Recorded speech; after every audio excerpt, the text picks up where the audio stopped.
All right, today I am ranking characters based on whether they would overthrow the monarchy or not. So I have like less characters than before because I feel like there's some characters who I'm just like, I don't think they really care about the monarchy. I don't think they really have an opinion on the monarchy. So I tried to stick with characters that I felt like I had a good idea on whether they would overthrow the monarchy.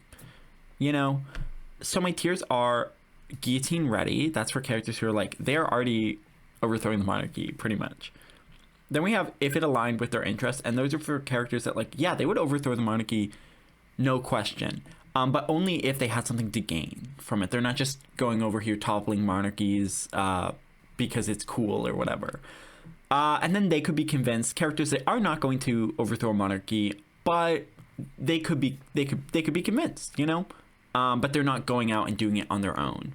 Then we have monarchy supporter for characters who are not literally part of the monarchy, but are like diehard for the monarchy. And then we have they are the monarchy for characters who literally are members of the monarchy or the monarchy system.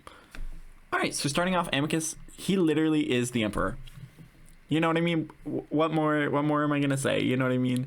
He also shows very little interest in overthrowing them. Like he's interested in reforming the monarchy for sure. He's kind of sad that the society, Wolven society, is not as progressive. But I question if that's how he would feel if he hadn't met Marco. You know what I mean? I don't think that he is like really that interested in changing the monarchy that much. He just wants to be the emperor and thinks, yeah, as long as I'm the emperor, things will be good. In contrast, Nefero, I think they could be convinced. I think he's like out of probably the most likely to like be on the board with kicking out the monarchy, even though he is literally a prince. He questions the Wolven, monarchy empire like a lot in the story. But he is also literally a prince, so I couldn't put him any higher if I wanted to. Even if he literally was trying to overthrow the government, like he is a prince, you know what I mean? And he benefits from that system at the end of the day. Even if he is critical of it, I think he's way more critical of it than Amicus, so that's why I put him there. Technically, like, he is part of the monarchy, but I'm going to put him there for those reasons. Cassius, again, literally part of the monarchy. He shows no interest in overthrowing it. He wants to be emperor. That's, like, his only interest. Alexios did nothing wrong. All right, moving on. We have Malice. Again, I think he is also literally in the process of overthrowing the monarchy. Like, I don't know, you know what I mean? But like, he's part of some nefarious plot that involves the dead king and queen. You know what I mean? Like in Temptation's Ballad. I feel like, I don't know. We don't know what that plot is, but like there's something going on involving him. And I think it probably is not going to end well for the prince. So that's why, or the new king, whatever. That's why I'm putting him there. Then we've called her a monarchy supporter. I feel like I could also put him in there, the monarchy, because he's technically not the monarchy, but he is a noble, and that's like the whole system. But I'm just going to put him in monarchy supporter because he's not like the head of a noble house. He's just some, heir. Then we have Katrina. I'm going to put her in there, the monarchy, because she's like the head priest of the state religion. You know what I mean? So she's not literally a monarch, but she holds a very high position of power. So that is my opinion. Then we have Marrow. I'm going to put him in guillotine ready. I don't think he's like actually overthrowing the monarchy, you know what I mean? But he does not like the current regime. Out of all the characters in Temptation's Ballad, he's the character who's most likely like, yeah, let's go punch someone, let's go beat someone up. He's already fought the monarchy before. Like that's the whole reason he has his guild, is because he fought the powers that be, and they basically capitulated and were like, sure, you can have this guild. Like he's an illegal gang pretty much. Like, so yeah, of course. Then we've Sid. You know what? I'm going to put him in... I'm not sure. I'm going to put him in They Could Be Convinced. I feel like he is not... really, I don't think one way or the other he really feels, but he hasn't really said anything pro-monarchy or anti-monarchy at this point. He's just sort of existed. So I feel like he could be convinced, but he's just not going to do it on his own. Then we've Hamish, if it aligned with his interests, because like technically he's in the same guild as Marrow, but he is much more level-headed, and I think he would think things through. And if it was better for his family and better for people overall that the current system stays in place, he would keep it. But if he realized that the only way that his family could stay together, or he was like, hey, like we really need to change this system, like things are bad, he would. But currently I think that he is more like, I'm gonna think things through, I'm not gonna make any brash decisions, unlike Marrow, who'd be like, yeah, let's go punch the king or something, you know.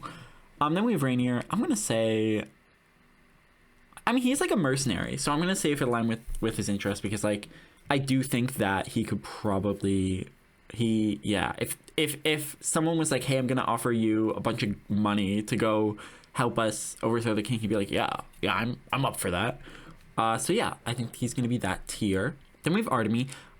She's a monarchy supporter. Again, like, I don't know that she actually is supportive of the system, but currently she at the very least like believes in the hierarchy in the church, and like that's changing. Like, I know that she has character development, and eventually I think that she's going to realize that her childhood was not great and that the church does not have her best interests at heart. But currently, as it stands in the story, I don't think she's reached that point yet where she is willing to break with the church. I think right now she still just wants to be the best chosen one that there is, and that she does believe that the system is good. So she's a monarchy supporter, but I do see her growing out of that as the story develops.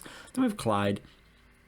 I think he could be convinced because he already has seen what the whole like system of guilds and stuff does. Like, he got screwed over by that. I don't think he's gonna go out and do anything about it, but he definitely like sees the problems with the system. And I think he would like, if they were like, hey, we need a bunch of weapons to overthrow the king, I think he would like make them. You know what I mean? Like, he needs the work anyway. No one's commissioning him for anything. So I think he would. Then we have Cole. I think he's gonna be in. I could put him in this tier as well.